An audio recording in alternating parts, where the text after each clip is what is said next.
On this episode of the Bronze Metalist podcast, we talk about Eye for an Eye by Butcher Babies.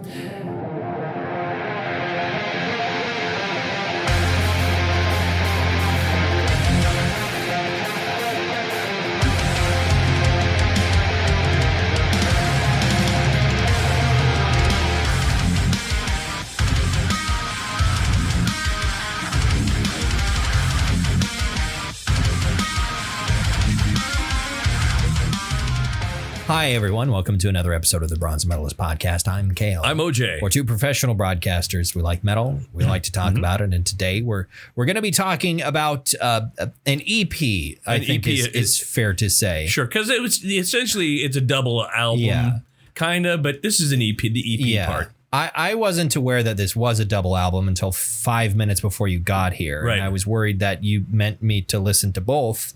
And I guess this is maybe a little bit of spoilers for sort of how I felt about this experience. Okay.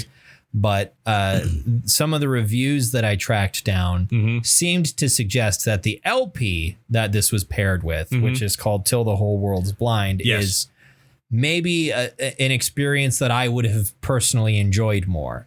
That maybe it has a bit more going for it. Sure. And this is like the extra stuff. Yeah, or something to that effect. Right. Well, so, I hadn't really listened to a lot of the music. This was a suggestion from a regular listener. By the way, an extremely sexy human being.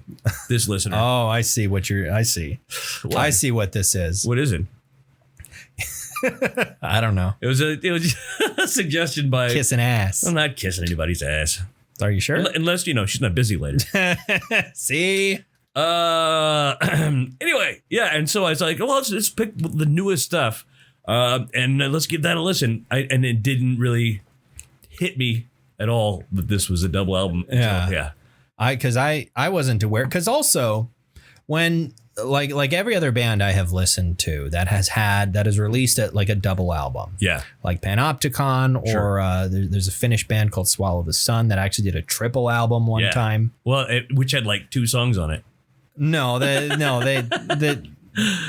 songs are a bit shorter. Shorter. They're still like not short. They're still like 9 minutes long. But they're great. Love Swallow the Sun. Anyway. Like other bands I have listened to that have done like double albums or multi-album releases. Yeah. On digital services, they are all together on one continuous track. It's like they're side. Yeah, it's they're sides of an album essentially.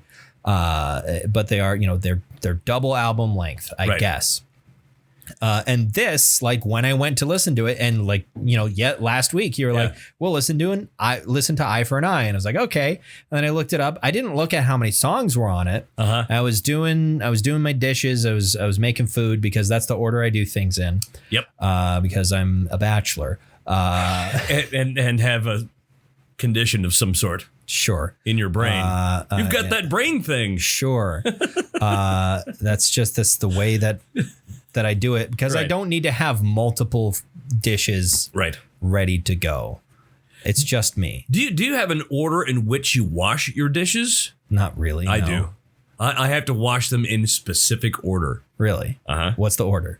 It is large plates, small plates, silverware, bowls, coffee cups, drinking glasses, and cookware. I think that actually is kind of close to the order that I actually do it in. I don't think about doing it in an order, which I guess is part of what we're talking about. Like, I imagine do you consciously make a decision to, and now I will watch this first, or is it just the natural rhythm that you sort of fell into because it was efficient? It's efficient because if you have a rhythm of something, it will be ultimately efficient. Yeah. But also, it's a chore. Yeah. And so the chore has to have steps to it. Yeah. I gotta have steps to the chore. Yeah, otherwise, it's too big a task. Yep. No, I definitely understand that. I think I do end up washing plates first. Yeah. And then silverware later on. I think I'll go sort of. I'll kind of. I don't know. I don't think about it when I do it. I just do it. I wash the plates first because they weigh down the main part of the drainer. Sure. And then I can wash the silverware and put it on the outer part of the drainer, which drains into the sink. Otherwise, if you wash all the silverware, the drainer will go cattywampus into the sink. I see. You have to have plates weighing it down. And then you wash it's a structural thing. Yeah. All right. You're an engineer. I engineer the dishes clean. You engineer your dishes. Yeah. I can't say that I really think about it at all. I just kind of, I think I end up doing it in a specific order, but it's not for any real reason other than it just seems to be what comes naturally, I guess. I don't know. How you been? What you doing? What you doing? Hey, what you doing over there? Well, what's going on? Hey. See, is there anything new? I mean, my ex-wife and our kids are going to get on a train in 2 days. Where are they going? Seattle. Oh, They're going to Seattle. Seattle. Yeah. They're going to go see it all. Hey. See it all in beautiful Seattle. So, yeah, they're going to be gone for, because next week is spring break here in Minot. Good old Minot, North Dakota. And they're going to see the Spatschneedle. The Spatschneedle. And one of my ex-wife's best friends lives out there. Nice. With her British husband. with a British husband. With a British husband. Yes. Yeah. I'm a fancy British man. Because I remember talking to her one time when we were still married. And I'm on the phone with her, and she's like, we're together. We're having salads. And I know what the fuck that means. What? They're having salads, and that salad is comprised of these vegetables: olives and celery, and there's a pickle, and there's probably a pepperoncini, and they're all on very long toothpicks, and stuck inside a very tall glass containing tomato juice and vodka. All right, you were saying things that are too. They're too something for me. I don't know what the term is. Those are all drink garnishes. Yeah. I'm not a man who has drank a lot of drinks with garnishes in his life. Yeah. I think the only thing I've ever garnished a drink with is probably a little bit of lemon, and that's fancy man. It. Yeah. Look at me, fancy. It's because the lemon was used, or no, actually it was orange. It wasn't orange. It was on a blue moon, or is it? No, it was. I never. An old fashioned. No, there was a drink that I learned. I'd say it's a drink I learned how to make, like it was a cocktail. No, there was a punch that Greg on How to Drink made one time where he was making like D&D themed drinks. Oh, sure. And he came up with a drink that he wanted to do this is a drink that you could make for like if you're having people over for D&D. Here's this punch that you could make because, for a long time in like the Renaissance, punch was a huge thing. And so here's this punch that you could make. And I made it twice. I made it a couple of times.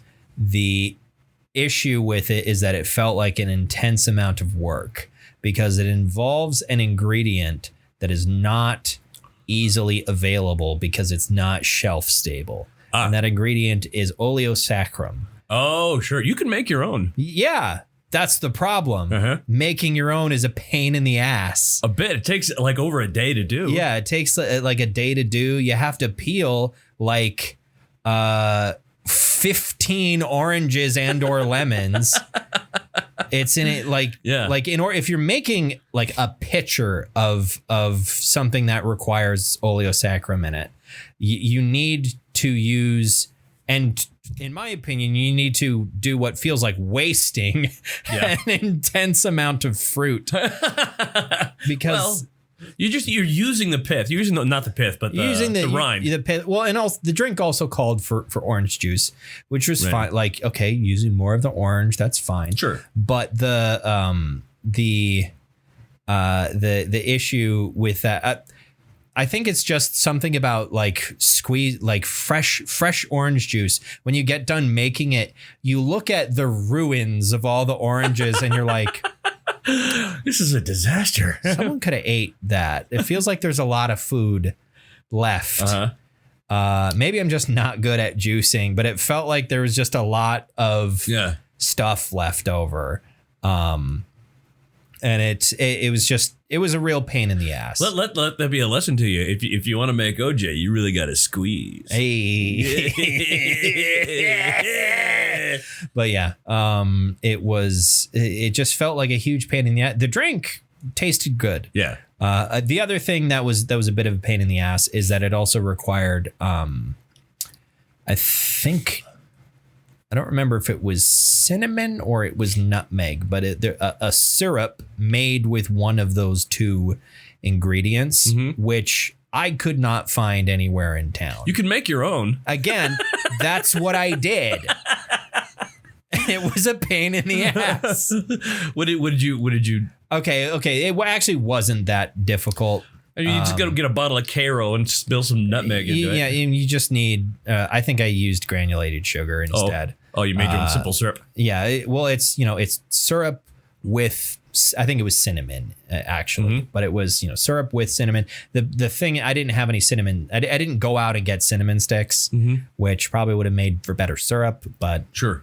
Whatever. Powdered cinnamon. Yeah, I powdered cinnamon. But the drinks that I made with it were pretty good.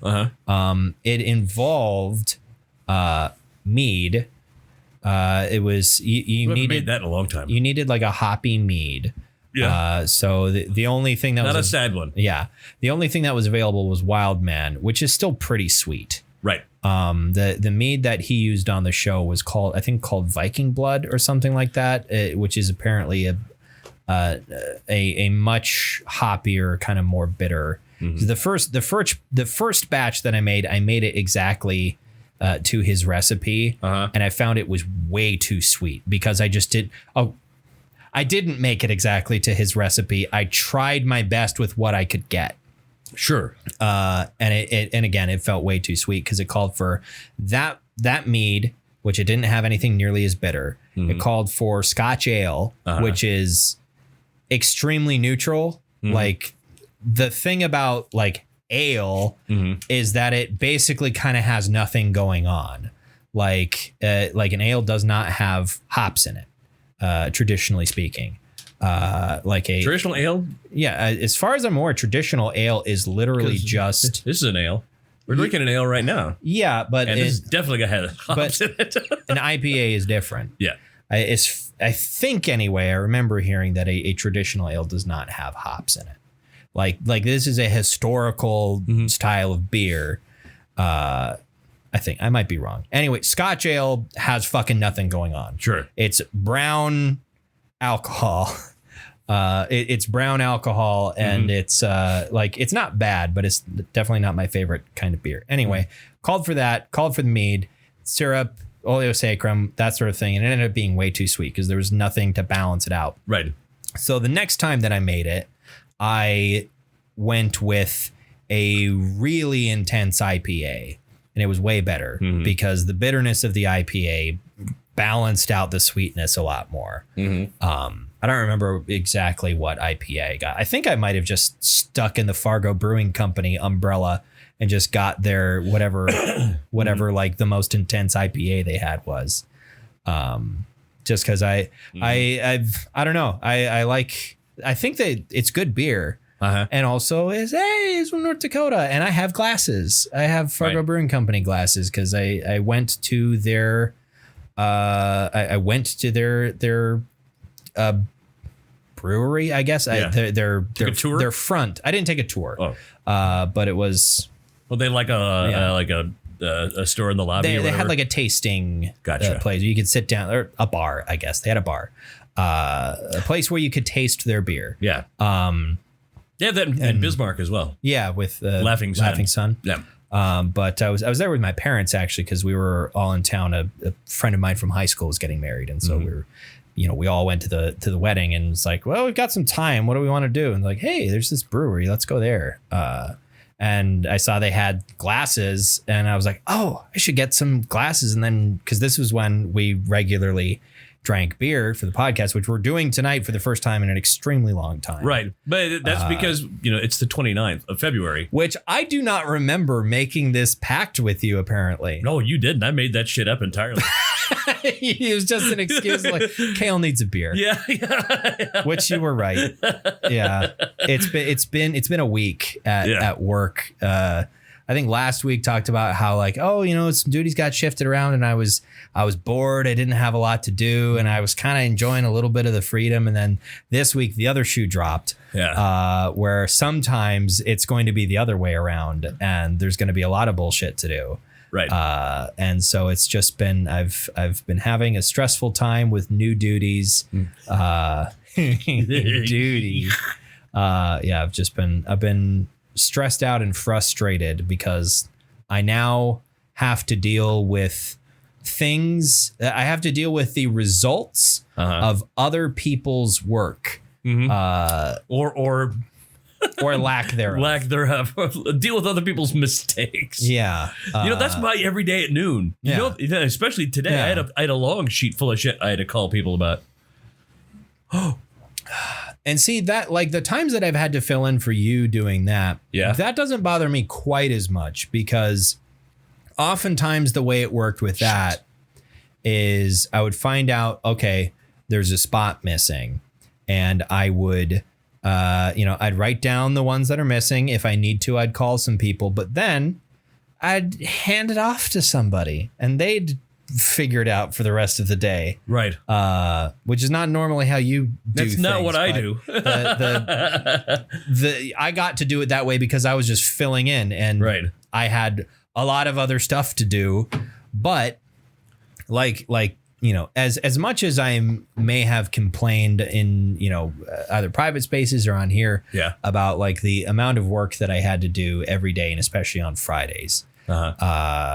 With doing logs for both of our radio stations, at the very least, all of that was just stuff that I had to do. It was my responsibility. It wasn't anybody else's responsibility. The intersection of my work and someone else's work and or mistakes, the intersections were fewer. Right. Like my workflow was interrupted by other people's bullshit far fewer times. And really that's where I am in my happy place is the fewer amount of times that I have to, the less I have to rely on other people doing their job a certain way, the better. Right. And that has become a major part of my job now is dealing with the way other people do their job for the next month or so when we'll have some new blood coming in and I'm happy about that. I forgot I got a message from Botno. Oh, and there are 4 spots I needed to contend with earlier, but fun. But you know what? I'm going to figure them out on my own from my own bedroom. Sure. Were they like missing or something? Yeah. Or? Yeah, missing spots. Well, because this is all work stuff, by the way. This is all work stuff. It's boring as shit to you. Nobody has any frame of reference for this unless they are someone who works in radio broadcasting. Right. Or TV broadcasting. Or TV. Yeah, it's similar enough. But yeah, because tomorrow is the 1st of March.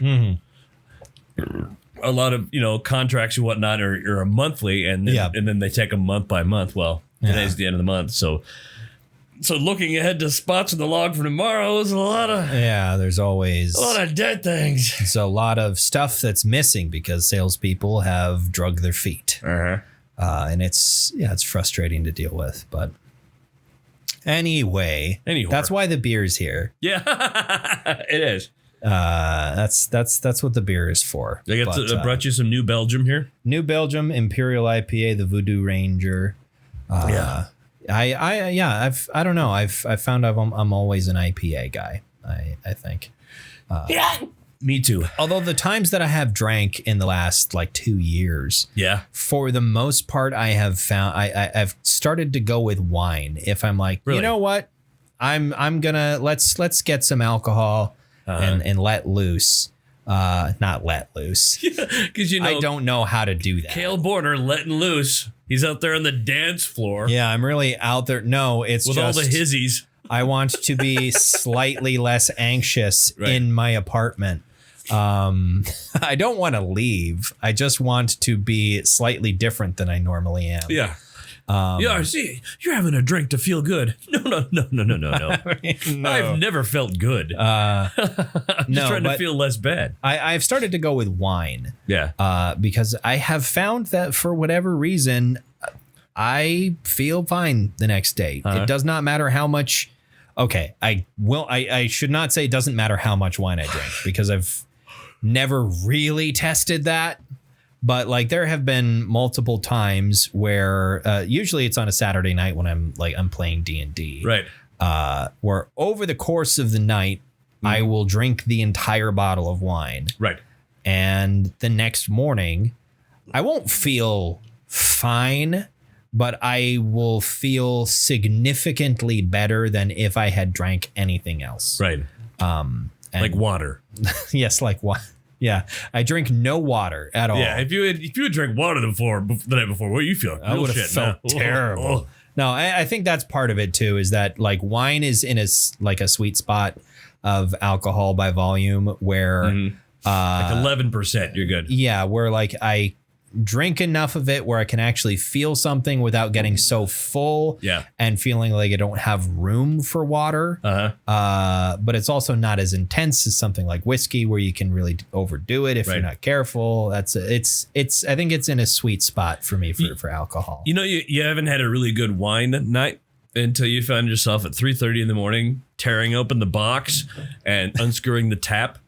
Yeah. And just sucking the remnants out of the bag. Anything that involves a box is a sign of a really good wine night. That's a great wine night right there. Want to grab me another beer? Oh, absolutely. If you would, kind sir. There you are. Enjoy. Thank you. And the bottle opener, if you would. Oh, it's right here. Well, I can't reach it. All right. You got a microphone. Yeah, I got a microphone in front of me. And T-Rex arms. And T-Rex arms. Something that I probably complained about last week that is no longer a problem is the game Helldivers 2. Oh, sure. I can now play it. They upped the server capacity more and they implemented a AFK timer. Nice. Where if people are inactive, they get kicked. And that has made the game much more playable for the vast majority of people. And every night that I've tried to play it, I have gotten in instantly. And it's a lot of fun. It's a very fun game. And I'm enjoying playing it immensely. I'm still playing my initial playthrough of a game came out in 2021, Ghost of Tsushima. Yeah. Which, by the way, when you get about halfway through the game, it just becomes a bubble wrap experience. What do you mean by that? I mean, you're wandering around. You got to do little side missions. You get your main missions. It's pretty good standard video game. Okay, that's actually a very good game. Yeah. And then you will find yourself, suddenly there's a band of Mongols right there, and you do a standoff, face me. Yes. And you are so used to going through the different stances, your little throwable weapons, your sword so well, and you're really good. You've improved everything to where it's like popping bubbles. Yeah. Yeah. You're not going to lose this. There's no chance, zero chance you're going to lose this fight, but you're just going through, just killing Mongols. Yeah. And it's become an enjoyable chore. Yeah, it becomes a very enjoyable task. Yeah. Just go right along. I'm gonna go over here to this, this undiscovered, area. That go check it out. Oh, roving band of Mongols, fight me! Yeah. And then here we go. Cutting up Mongols. I remember the game Kingdom Come Deliverance got that way for me, where at a certain point you've learned enough sword techniques, enough combos, you have good enough armor and weapons that combat has that general combat that you're going to run into has become has become a joke almost, right? where, I know that I just need to do this one move and he'll die. Right. There was, I can't remember what there was some like long sword move you could do. Right. And you could just do it over and over again on almost any enemy and they would die instantly. And like, there was, they may have changed things since I played it, but there was a part in the game you could get to where there was an insane amount of armor and weapons that you could loot and then go and sell. And you would have, and the bodies didn't go away, so you could just go back and forth, and you could make a very large amount of money, and then buy, the best armor in the game, right? And you were the most well equipped knight in all of the Czech in all of Bohemia, because it's 1403, right? But. I never finished that game because there is I got to the point where I was living that fantasy where you're like, yes, I'm a knight. I've got my plate armor and my long sword. No one can stand in my way. And I'm going to defeat Sigismund and his army of Cumans. And I'm going to find out who killed my adoptive father. And we're going to get this done. And then there's a mission that you need to do as part of the main quest where you have to infiltrate a monastery and they take all of your stuff away. And this sounds very familiar. It killed the game for me. Yeah. It really killed. See, here's the thing that you know what I'm talking about. Yeah. That mission in Skyrim takes 20 minutes. Yeah. It's annoying, but it doesn't take you very long. Right. This mission takes hours. Really? Unless you know exactly what to do and look up a guide, which I wasn't willing to do. And I just kind of put the game down because it was like this killed the fantasy that I had invested so much time in building. It's like, why? There are some games that can get away with that where it feels right.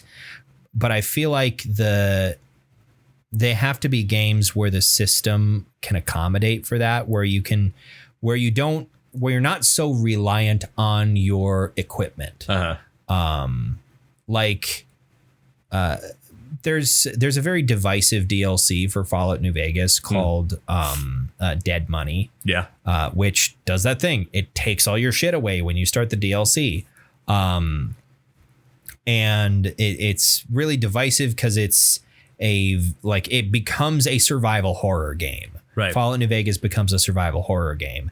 And I like Dead Money. There's a lot about it I like, but Fallout is the type of game where, because of the way you've leveled up your skills, like you get new gear and new stuff. Yeah. And it remains, you just have to know what you need. Like, okay, I've leveled up my gun skill. Here's a 38 special, revolver. I'm going to stick with this until I get a better gun. And like there's equipment they give you in every category, so you can make use of this new stuff.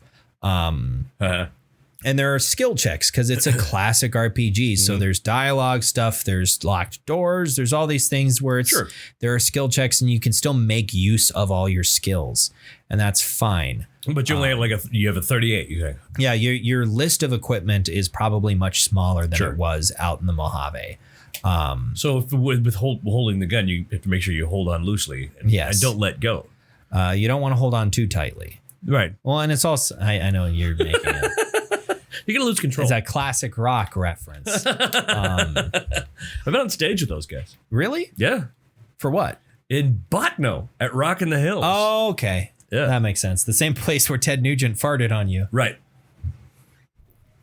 Have you told that story on this podcast? Oh, it's been years, but yeah, I think I have. It's where it was a thing called Rock in the Hills. It was up by Botno, North Dakota. It was out in a field. Mm-hmm. And you go out there and you spend 3 days. Is it anywhere near the hills? I mean, kind of. Can you see the hills from there? Yeah. Kinda. Okay.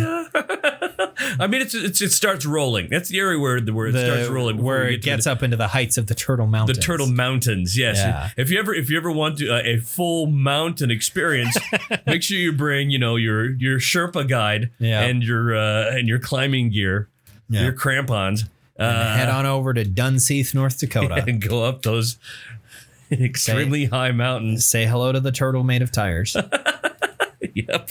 But yeah, so I'm working this, and the reason I was out there, I was getting paid to be there by our local CBS affiliate at the time, and this was in 1999, and I was doing big screen on the stage duty. I was either gaffing, which means I was pulling cable so the camera guy didn't trip over it, or I was holding the camera.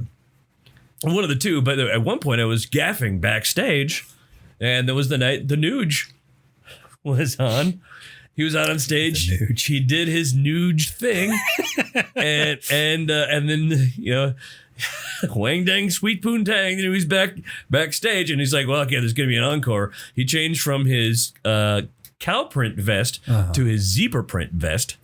And he's standing next to me. He nods at me. He's like 5'1", by the way. Really? Yeah. I had no idea. It was kind of dark. So anyway, so hey, not a tall man. He's not a tall dude. I always thought he was tall, like when he was in the band. What was the name of that? We played one of their songs on the zoo. It was a super group from 1990. I'm not sure. The Damn Yankees. Okay.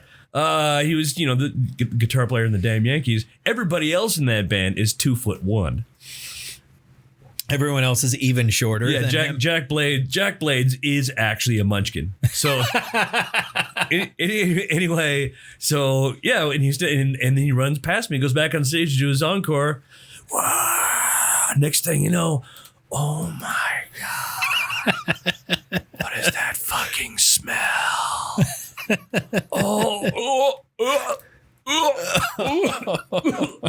It was a manly venison eating ass cloud. It was. I don't know if I've ever heard someone describe a fart as manly before. It was a manly fart. It was a manly fart. It wasn't. I didn't hear anything. Yeah. It was just it leaked out and assaulted me. It escaped from him. Yeah. It was. Wow, that is crazy. And here's the thing: is I think I might have been somewhat magical because we all had headset on with. Continue. And I was downwind of the camera guy. And he's like, "What the fuck is that?" Fucking Ted Nugent blew ass on his way out into the stage. He's like, "Dude, you are downwind of me. How am I fucking smelling this?" I don't know. Maybe he just made a trail, which is possible. Yeah. It's like, oh my God. I feel like I've dunked my head at the bottom of the goddamn outhouse. I know. The Nuge. And then he shot a firing arrow at a guitar. Yeah. Which, in retrospect, man, I don't think we need to have flames out here. We should probably shouldn't have do that. Without the flames. Yeah. It's fire hazard. That was one way. And Ted Nugent has gone on to do nothing despicable or in the last 25 years. Yeah, he's never not a thing. Ted Nugent has never shared an unpleasant opinion. Nope. No, everything he says is golden. Yeah. He's not completely out of his fucking mind. So let's move on from Ted Nugent's farts. Yeah, to some rock and roll from Los Angeles. to something very different. Let's do that. I guess I now for something completely different. So I did not do a lot of research on this band because of aforementioned the confusion of, wait a minute, this was a double album? Oh shit. Kind of. And so I didn't time I would have spent perhaps looking up some facts about the band were spent going, oh no, panicking. I hope OJ didn't want me to listen to the rest of this because Kale, that's a full-length album. Can't believe you didn't. So angry at you. So mad right now. I hate you. I felt I was worried that you were going to Anakin Skywalker me. You were just going to scream, I hate you.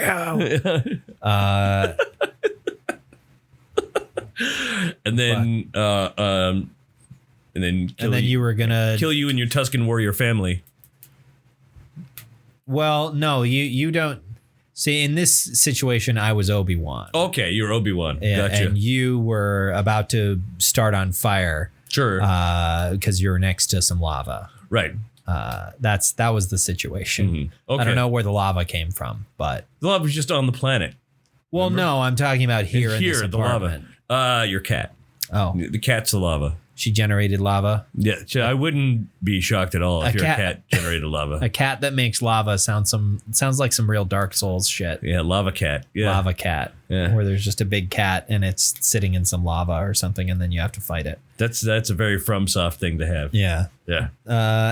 Anyway, we were going to get to the theoretical focus of the episode. Butcher babies. Butcher babies. Yeah, if they had umlauts over the U. Yeah. Butcher babies. Butcher. What? Oh, we're going to eat dinner tonight? We're going to butcher a baby. They became Scottish. I don't know why. Why did they become Scottish? I don't know. So it is, guess we haven't mentioned it. It's still Female February. Yeah. And we're going to pretend that it's February for one more week because we're late I'm just running with it. Right. You know what? Because we can do whatever we want. Yeah. We're adults. We're running late. So anyway, the beer is too good. Do another one? Eventually. In any case, oh God, this episode's going to be a disaster by the end. That makes me happy to think about it. What have you done? Well, I brought 9% beer. Yeah, this is heavy. So, speaking of heavy things, Butcher Babies. Butcher. As you mentioned, they're from Los Angeles. Right. It is Female February. Mm-hmm. So we're talking about bands that feature prominent ladies in heavy metal. And half of this band are ladies. Indeed. And this is a band I've been like vaguely aware of for a while. Yes. I remember seeing them. They were on some tour there were some videos. I think there was like a series of like Metal Injection videos where there was a specific tour and they're following around and people were interviewing bands with silly questions. And then I remember seeing them that they were going to perform at the O here in Minot. I did not see them perform. Yes. I just saw that they were going to. So it's a band I've been like vaguely aware of for a while. And I have to say, at least for this EP, it sounded more or less exactly the way I expected them to sound. Sure. Which is to say, they're very good at what they do. They're good at what they do, but what they do, if this is indeed what they actually sound like, because again, some of the reviews that I was reading after I found out that there was more to this release, essentially, sure. It sounds like the LP had a slightly different sound than this. Not like super different, but there was maybe more to it. Mm-hmm. But this, at the very least, is I would say not really for me. Not really for you? Not quite my thing. It feels like party music. Yeah. The term I want to use. Yeah. That I'm hesitant to use because it feels like it is so negatively coded. Mm-hmm. But I'll say it anyway because for lack of a better term. Yeah. It feels kind of trashy.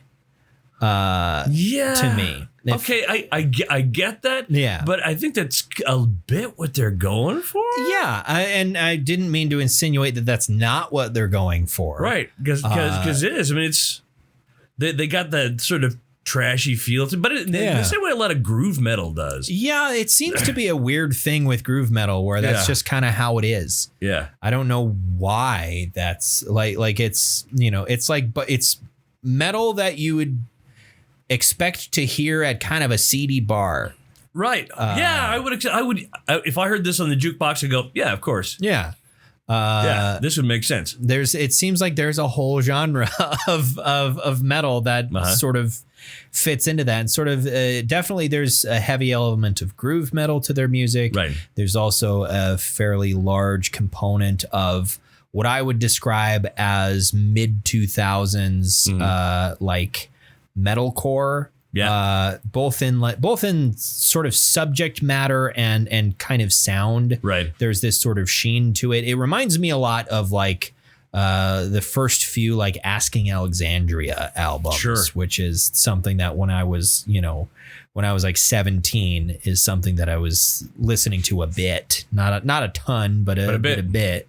There's elements in there. What's Charlie Benante's band? Pantera. Yeah. I mean, again, that's the groove metal. Who did you say? Charlie Benante.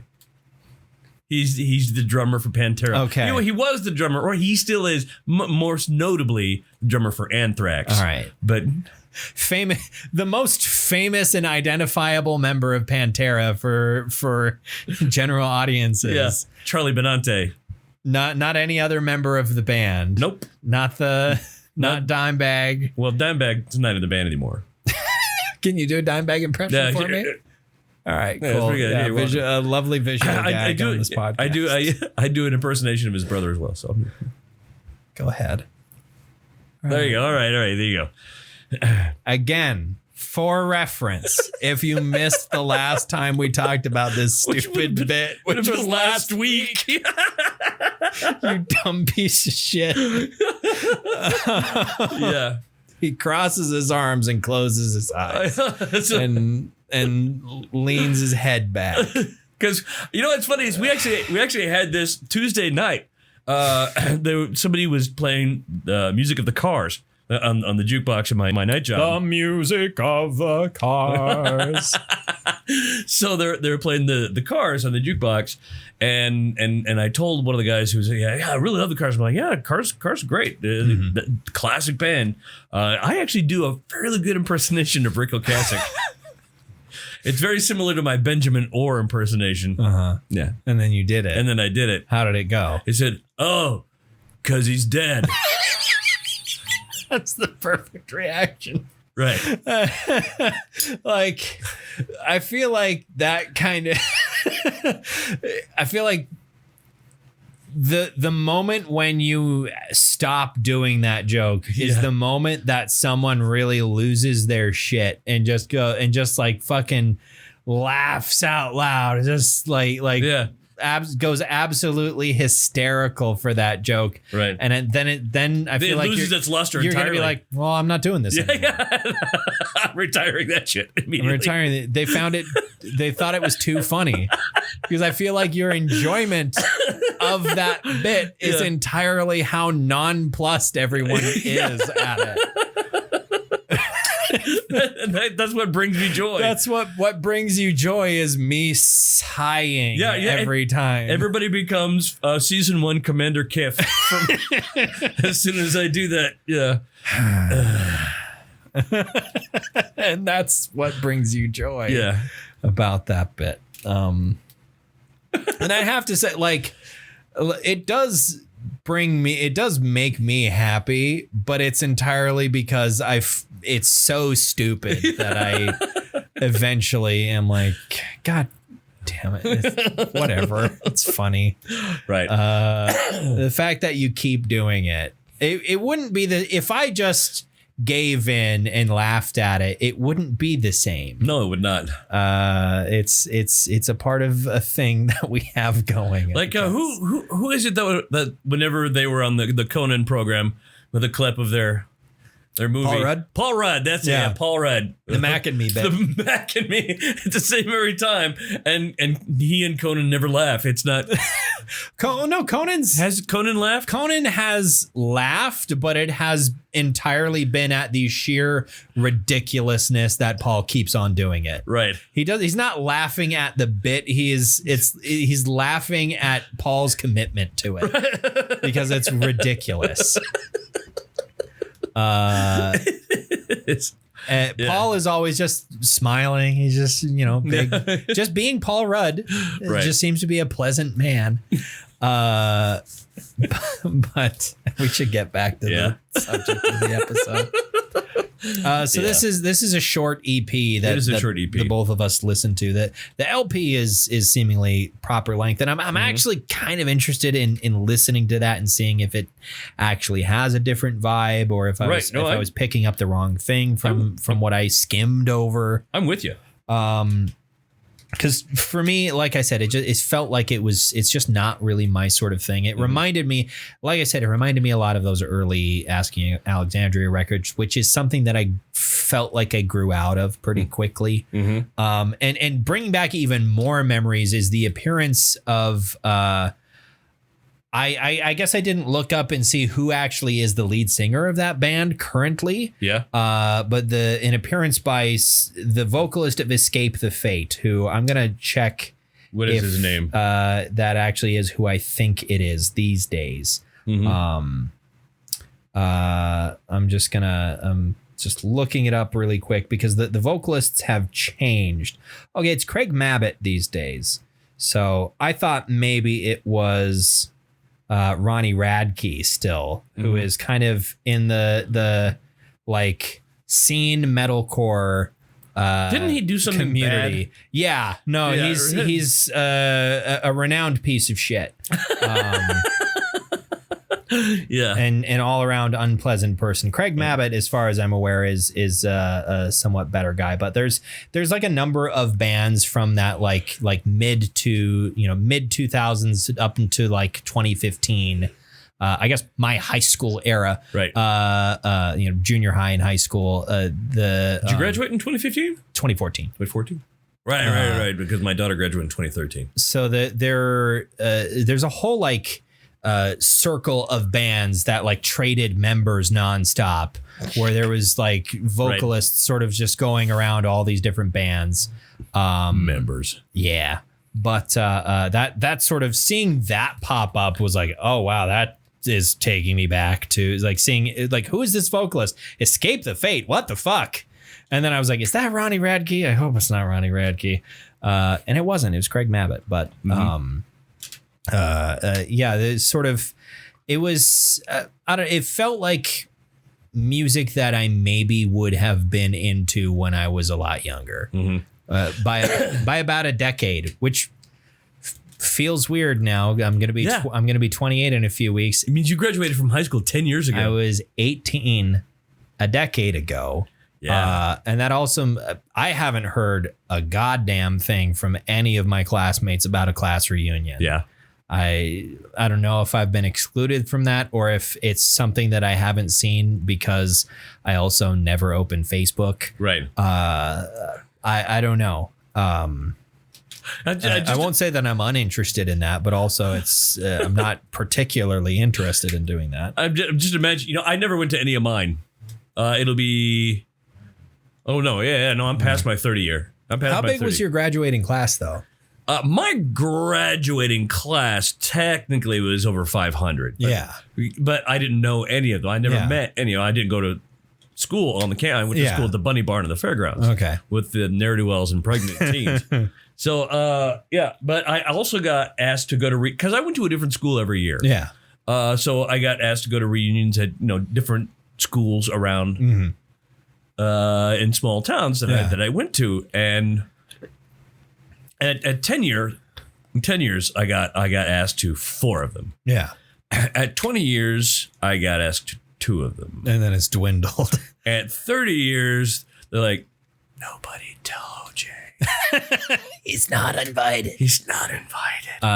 See, for me, my graduating class was 17, I think. Right. So, well, some of them. I mean, imagine others were 18. Hey. I don't know if anybody was 17 when we graduated. I don't know if we had anybody that had that late of a birthday. I think all of our summer birthdays were after the cutoff. So to speak, where they were the people that had the earliest birthdays in the grade, rather than the other way around. As I remembered, I was one of the youngest people in my class. Oh, really? March? At March, I was one of the youngest people in my class, as far as I can remember. But anyway, I haven't heard anything about that. Nobody tell Borner. Nobody tell him. He's weird. But we want to have fun. We want to have fun. We hear he's really into Warhammer these days. We don't want to hear him talk about it. We hear he plays that Dungeons and Dragons. So he worships Satan, definitely. Obviously. I mean, they wouldn't be surprised about that. And here's what I would love to do this at some point, because I will never do this because I'm not actually a dick, but I have a demon living in my head as well. I would love to be standing in a group of people, me and other adults and you, Kale, and say, so, Kale, tell me what you know about weapons of war. And then just slowly back away like Homer into the bushes. See, here's the thing. We'd be in public and I'd be like, well, let's go find a spot where I'm not going to embarrass myself in front of all of these strangers. Hey, Kale, tell all these strangers everything you know about Warhammer. No. See, again, we were just talking about Warhammer, and they have a thirst for a greater understanding of that would require of the IP. I mean, a very high deception check to put it in Dungeons and Dragons terms. And I know you well enough that I think I have advantage on my insight check to figure out when you're fucking with me. Yeah, I have enough self-awareness to not do it in front of a bunch of complete strangers. Yeah. But if you're alone with me in a room, prepare to learn a bunch of stuff you didn't ask for. So, Butcher Babies. Yes. We are approximately 52 minutes into this podcast, and I feel like we've hardly said anything. We've hardly touched on this. Does this album slap? Yeah, it slaps. Yeah, I would say it slaps as well. I was able to come across 3 reviews. I don't know if they were reviews exclusively of this EP. I think they were reviews of the entire release. Came out to about 83.3, which is pretty good. Yep. I didn't write down a favorite just because they were all kind of equally sort of not quite what I was looking for. I can definitely see times, definitely different times where I would be in the mood for this specific thing. This is something I do enjoy. Yeah. But I don't know if I'd enjoy it all the time. What's your favorite song? I think it's Killing Time, Baby, because it's just so chaotic. It's definitely, I think now that I know that it wasn't Ronnie Radke, I think I'm all right with calling that my favorite song. Yeah. Because I was like, the very idea that might have been Ronnie Radke left a bad taste in my mouth. But now that I know it wasn't, I'm like, all right, yeah, that's pretty good. I think something that sort of less to do with the songwriting and more to do with some of the content is it's something I've just noticed about myself when it comes to certain bands. Yeah. Is that bands that get into like kind of sexual content, for some reason it makes me uncomfortable. Really? Which is weird because I'm not like a prudish person. No. And I don't know why when it's music, I think it makes me feel weird. Because for you, music is a very personal thing. Yeah. Whereas, we can joke about and be lighthearted. Yeah. You take music, to heart. Yeah. And so when I said, hey, listen to this album, and you came out of the studio going, I'd do anything to make you come. Yeah. I need a shower now with a Brillo pad. And that's what came to mind while I was listening. I was reminded of my experience listening to Typo Negative. Right. And I think it's just that it's that, I listen. Part of why I listen to music is to evoke certain emotions. Except arousal. When there are so many different emotions that I want to experience when I'm listening to music, and horny isn't one of them. Yeah, this is very horny. This is a pretty horny album. Yeah. Or EP. Yeah. A pretty horny group, I think. It's just, hey, and there's nothing wrong with that. I don't think there's anything wrong with making music like that, but it's not for me. Or being horny. Or no. If you want to be horny, that's fine, as long as you don't use it in a way that's in violation of common human decency. Make sure everybody's on board. Right. This has turned into a weird PSA. But yeah, I think it's something that I'm not looking for in the music that I listen to. Mm-hmm. It's and that's what this is offering, and I have to turn it down. Mm-hmm. I'm like, no, thank you. I was turning it up.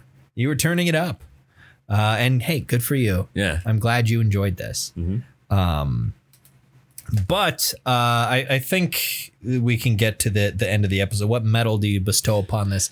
Like Maz Kanata to Chewbacca. I mean, it's an EP and it's very specialized, so I give it a silver.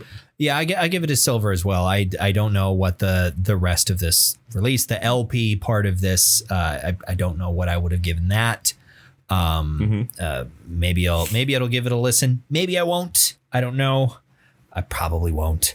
But I had forgotten to write down. I know what we're listening to next week. I just have to look it up and remind myself of the actual name of it. The Last Lady of February. The Last Lady of February. That on the 6th is going to be in March. Yeah.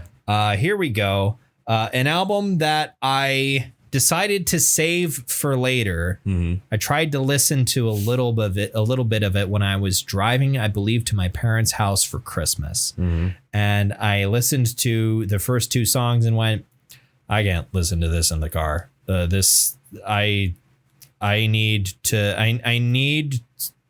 to only focus on this to try and understand what the fuck is happening. And the album is The Above by Code Orange. Oh, yeah. Oh, of course. Code Orange is brilliant. Difficult listening, though.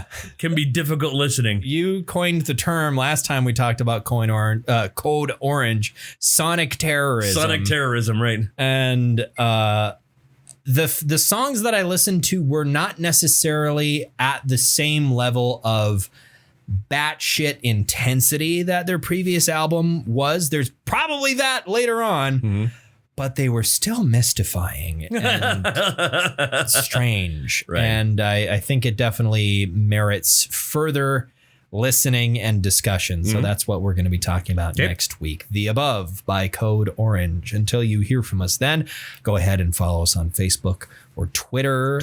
Or go ahead. That was the ghost of the ghost of names past. Yeah. Or go ahead and subscribe to our feed on whatever device or service you're using to listen to us right now. Till you hear from us again, thank you very much for listening to another episode of the Bronze Metalist podcast. I'm OJ. I didn't say our names. Beer. I've had 1 1/3 beers. Yeah. Oh, boy, you're drunk. Oh, man. I'm half in the bag. Resetting. Just leave it. What did I do? No. We're going to finish the episode. Okay. Thank you for listening to another episode of the Bronze Medalist podcast. I'm Kale. I'm OJ. Congratulations.